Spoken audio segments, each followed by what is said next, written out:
Double red flag. I'm taking my 100 grand. Like, I'm out of here. Say less. If you recognize it. Ooh, you better play that sound.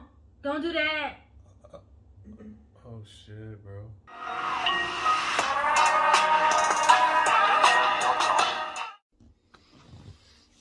Hey guys, welcome back to our channel. This is Jay. and I'm Kay. So we have Archive 81 for you guys. Shout out to my fabulous nail tech for the recommendation.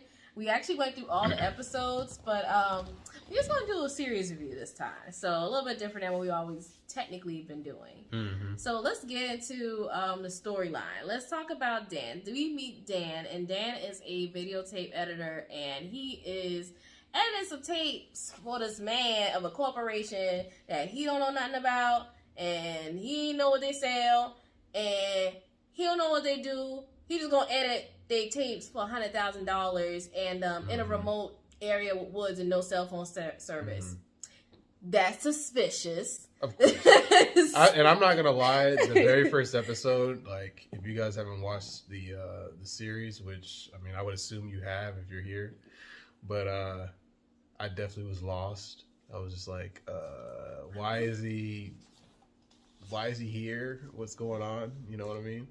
So there was a lot of that, honestly. I would say, Yeah. and there's not many shows that do that to me, but it was definitely one of those shows. But then we get the backstory of why he was there. So in summary, Dan's daddy was a therapist. He was a therapist, and he was treating the woman in the video, and also his house got burned down with his family. So his family died. So there's like a connection between his family and the actual tapes and stuff like that. So he's trying to figure that stuff out too. So in summary, we meet Melody. Melody is this little college girl. She was abandoned by her mama at the church, and she looking for her mama. She got a postcard, and she thinks her mom lived at the place called the Vista, which is where everybody is. So she goes to the Vista, and it's weird. It's weird. There's people. It's weird. Nobody's talking. It's kind of like you know when you walk in and feel something that's wrong. Believe them. It's probably likely wrong. Just real sketchy. It's like one of those movies that you watch where like the main I guess protagonist of the movie or whatever, like they might venture out away from where they usually live, and they might truck through like some town and either get stranded or like they're there to stay the night, and then like it just so happens like it's the creepiest, like most overtaken by demons place. Like, you know what I'm saying? Like that's what the Visser felt like. It was just like really like this one place Dark has all this stuff going on, you know. So but she meets one little bright smart, and that's my girl Jess. Jess is a little girl who helps out. She does errands for everybody in the building, and that's also kind of suspicious. But she does errands for everybody in the building, so she starts taking her around, and Melody is filming this the whole entire time. So she's, you know, kind of one of those like lost footage type situations. But she's filming it the entire time. And let's just go ahead and tell y'all right now, Melody is not a great detective. She films everything too. She films everything, but she's not a great detective. Right. Melody don't know how to ask the questions correctly. And already in her first night, she gets humming from people in the basement somewhere. She don't know where it's coming from, but all she knows is that it makes her feel sad, like she's like lost. It makes her feel bad. So I don't know. I just have a person that if you feeling bad, something make you feel bad, don't be there. But do you think it made her feel? Did it make her feel weak, or I don't know what it was. She said she just felt lost. Like I think it's the song itself or the wavelength is just.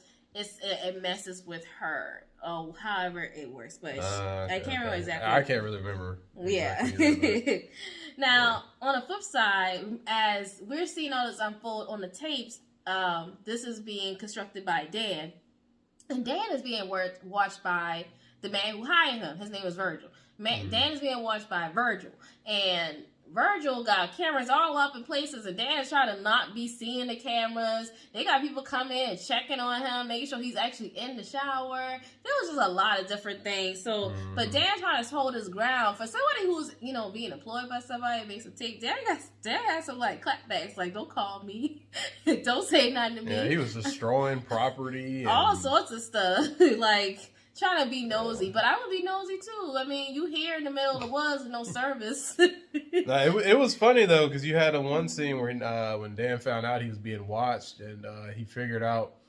I think he hacked into the computers or whatnot, and he found out which locations in the house were basically blind spots. So he ended up going, I guess, to the one spot that didn't have a camera. He was in the bathroom for an exceeded period of time. He got a knock on the door.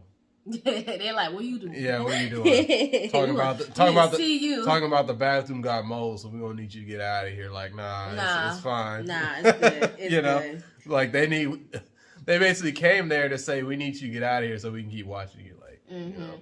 And he's also trying to get inside this room that has like a bunch of codes. So he's trying to crack the code. But all in a while, Dan is losing track of time because what's he seeing? He's seeing Melody. He's just walking into different parallel universes and seeing Melody. And you know what? They never really explained that during the series, like why Dan was able to see Melody. I think it had to do with the what did they call tapes? that? No, the stuff that was in the walls. What was it called? Oh, we'll get into that. Oh. But yes, and he was able to see Melody in I think the house. That's why. Yeah, we'll get to it. And back at the tapes, Melody is mad at the priest. Now, Melody grew up in the church, but she always felt weird at the church. So she didn't really like church folk. And they had to go to the church. And Jess is like, she has night terrors or night visions where she's kind of like, I don't know what's the word to describe, but it looked like she getting possessed in a way. But she finds out, Melody finds out that the priest is trying to exorcise Jess. So crazy scene. You walk in, she's in the chair, basically has like a gallon of water. He's just pouring it down her throat. Waterboarding her. Meanwhile, the mom just sitting there. Like, and it's funny because it's like, Melody, she runs in the door, and the camera angle just shows Jess in the chair, guy pouring water down her throat, and then it's like she's like Jess, and then like whenever she does that. Then you see the mom cut like in there, and then she cuts in like, you know, trying to like, I don't know, grab Jess and stuff like that. So it's like you don't see the mom when you walk in, but you see the mom when Melody tries to stop. You know, the extra. You mom know. Was cool with that. Yeah, the mom was cool with it. Like that was crazy. But wow. So after that, Melody goes down to the basement, and down at the basement, she see people humming to a statue, and she tries to confront in a way the people talk about a cult. Girl, have you not watched movies? I know they had movies like this back in 1994. Not enough, obviously, because you don't confront nobody in the cult. What do you think they're gonna say? Yeah, I worship demons. Are you dumb? So, and arguably movies back then were like way scarier. Yeah, they were. Movies are way scarier back then. Yeah, so you probably really would have been on your P's and Q's. Like I would kindly pack my things and head on out of there. Honestly. But yeah, she sees this. Now we go back to the seance. So now we at a seance part, and remember, Dan has been seeing Melody, and Melody's been having these dreams about Dan. And the lady at the seance finally was able to recall Dan in that space as kind of like a ghost in a way. So they both at the same time, Dan realizes his visions of Melody were actually real. And Melody realized that Dan is also actually real at the same time. And I guess, I don't know, that was a little too much to handle for the lady because she decides to kind of scratch her face off. What did you think about that scene? that scene was wild. For It's sure. a little gory. Well, not just the gore, but just like trying to, taking in what happened because, she had asked Melody if she had anybody she wanted to talk to from, the dead or whatever, And she's like, nah. And then No, she was trying to talk to her mama. Yeah. Or the one lady, I forgot her name. Oh, so there was or another like person there. Yeah. The cult is trying to get some snuff films or find an extra tape because apparently there was a tape floating around from the original cult members that were inside their group. So they're trying to get information on that tape. But it said they didn't really get much. But so they was trying to figure out what Melody Mama was at. But if they didn't find Melody Mama in the dead realm, so they found Dan, I guess. But it's kind of weird how the timelines go back and forth.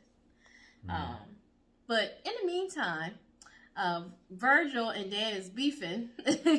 And back in the teens, Melody has had her friend come to this haunt. If I was your friend, I would be mad at you. Speaking of which, by the way, the friendships inside this show sucks. Like, Dan is an asshole to his friend who's trying to help him. And Melody is a kind of an ass. Well, no, Annabelle, that's her friend. Annabelle's an asshole to Melody. Like, the friendship sucks in these shows. But anyway, Annabelle comes to help out Melody, and this hoe gets possessed by paint. How you get possessed by paint? And so paint. I think, in all honesty, I mean, that's what caused her to kind of turn on Melody the way that she did. Because before then, she was one of those people, like, she was like always bubbly and lively, and she always wanted to just kind of like just have fun and always involve Melody with her. So she was a good friend to her, but like after that paint, it was just like, nah, I'm worshiping this chick that I'm scribbling on the wall. Yeah. So. And Melody is finally feeling like after everything she wants to leave, but she can't leave her friend. So then she realizes she has to go to the 6th floor to get her friend. But within going to the 6th floor, she finds some junkies that are high off of this essence that's in the wall. The mold that's in the wall. They had a word for it. What was it called? I feel like it was called crystals. The crystals, whatever they call it. But anyway, it's supposed to help. I guess it's like it semi-possesses you. They've been putting it everywhere. They putting it inside the paint. They're putting it inside the tea. You can scratch it off the walls. But apparently it's supposed to make you like... It sounded like a psychedelic. Yeah, it's like a psychedelic, I'm guessing. But she's seeing all this shit. So the crackhead... Sorry, not the crackhead. I'm so sorry. The junkie tells her that he wants to get clean and to go get the priest. So she goes get the priest. He wanted the ticket. The golden ticket. Yeah. Ticket to go to rehab. Yeah, I guess rehab. Yeah. She goes to get the priest, found out the priest is dead. So what she do? She robs the priest of his books. I mean, and robs the priest of his books. And then what does she do? She goes to confront Samuel. And this is the leader of the cult. She goes to confront Samuel, leader of the cult. And guess what else she do? She sees somebody get killed. Passes out and gives Samuel, in a sense, the books. Well, thank you. Horrible detective work. She has horrible detective work. What I got written down here? Jesus. So, meanwhile, back inside the other type of world, our timeline, Dan has officially gone cuckoo for Cocoa Puffs because he now seen a demon come out the goddamn computer. And now he has smashed all the computers. And while doing so, has found the seance room for like sacrifice things with all the monitors and all the stuff that he's done. So someone has officially knocked him out and he's woken up back in the city or whatnot. So he's trying to find his way back to figure out what happened, because now he's figured out his dad was a therapist of Melody and he was helping or whatever. So he's trying to figure out all these things that are happening. He's being an asshole to his friend who's trying to help. He's trying to find these people, see if they're still alive or whatnot. And while doing so, he finds his friend, not him. His friend finds the original tapes that the cult was looking for. So when they find the tapes, they watch it, see what happened, and then we go to the next episode, and it takes us on a timeline back, where we meet the founder of the cult. And y'all want to know why this lady was trying to summon demons and stuff? She wanted a baby. crazy. Well, what would you do? What would you need in order to summon some demons? I don't know why you would want a baby that literally came from spawning a demon. Yeah. I don't know. You could adopt, sweetheart. Do you know how many goddamn homeless children is in this world? Children that need love. Like, girl, you could have just adopted a baby. You just wanted to be pregnant. Girl, pregnancy is a scam. Don't do it. I ain't never been pregnant. I just see too many pregnant people just to know that. It's a scam. It's a scam, y'all. Anyway, this lady trying to have a baby, and she now decided she gonna kill people to get the dang on baby. Hosts a whole large like party to draw, I guess, their energy, and in the downstairs of it, she sacrifices her maid Rose. Poor Rose. She slit her throat real quick and then just walked away. Oh yeah, it's just and then walked away. And guess what happens? She gets portal to the other world. So we're guessing this is where the demon resides. They say he's like a god / demon. I guess it's just like a deity that you would worship to. yeah. But yeah, so now this is all happening. Melody is at the same time this is going on, finds out that they are going to use Jess as the sacrifice this time. So she's trying to save Jess, but all Melody can do is just run around and say fuck.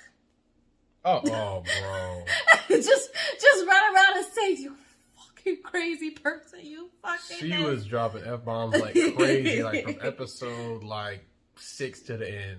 Like, it was just like, okay, girl, what can you do? So Sam finally comes clean about the cult, and all she could just do is curse. Like, you're not able to do anything, like, nothing. mm-hmm. Jess finally finds a way to, no, sorry, Jess. Melody finally finds Jess and was able to convince her to leave. But guess what Melody does? Stays. She stays.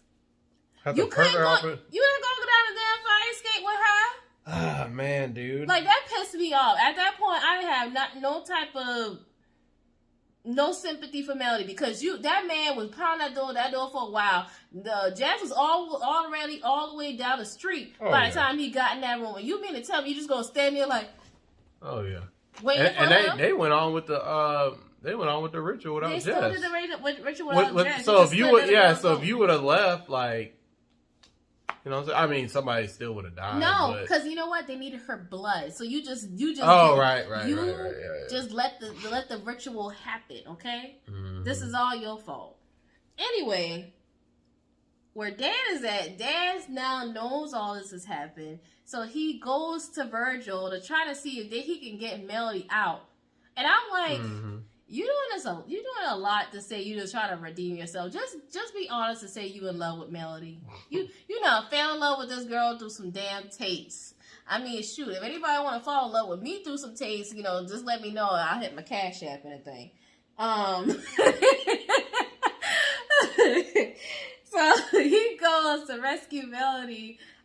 He realizes that the compound that he was at had all the materials needed to do the summoning or to get to the other world, and finds, guess what? Melody's mama. She was the groundkeeper the entire time, and Melody's mama feel bad for leaving her because she was trying to keep her safe. Because they witches. I forgot to mention that they are a line of witches, so that's why they call them bulldogs. Bulldogs. So that's why they're Weird able to name. access the other world like that. So Melody Mama tried to protect her by leaving her, but it didn't work out. So Melody Mama's trying to make it up. So find out you can do the ritual with just a bulldog. You don't need to sacrifice. If you have just a bulldog and a key, which the mama had, then you're able to get into the other world. So Dan goes to the other world. Goes to get Melody, the demon after them, and guess what? We end up in the story. Dan Boy trapped. is left in the other world, and Melody is now officially in the right timeline. Yeah, with that, I just wasn't feeling it, man. I was here with them until the ending, because I was like, that was such a, and Samuel got loose. Because Samuel got trapped in the other world too. Oh yeah, we don't know where he's at. So. We don't know where he's at. So they're just gonna make some other new seasons, some extensions to this. I mean, I'm guessing where they're gonna go is trying to get Dan out the other world. There are still some things that I feel like they could tie it up that could, matter more. Like I want to know more about Dan's sister. I also want to know more about how the house fire happened. I feel like this story was really a lot more so Melody stories than Dan's story. So I really want to see more of Dan's story, and because apparently he got put in a hospital a year prior. I just need to see a little bit more of that rather than us chasing around Melody, who don't honestly want to be saved. Because you could have gone on that fire escape, and none of this would have happened. I mean, it would have happened to them, but it wouldn't have happened to you. I mean, I feel like they could. They could probably rescue Dan. They got two witches there. Yeah, they could have. Theoretically, I feel like they could, but I don't know. Money wise, it probably don't make sense. Money wise, you gotta have another season for it. It probably don't make sense. So yeah, man. Well, that was the story. So definitely check it out on Netflix. It was a good watch, honestly. I mean, I'll probably stick around for another season. I just don't want it to be too predictable. I did enjoy the creepiness factor. It was pretty creepy. It definitely kept you on your toes. Yeah, it was a slow burn though. It was much so a slow burn. So take your time and just kind of, when you ain't got nothing to do, watch it. But if y'all like this type of video, let us know. Like, subscribe, comment, all those good things. And we'll see y'all next time. All right. See y'all.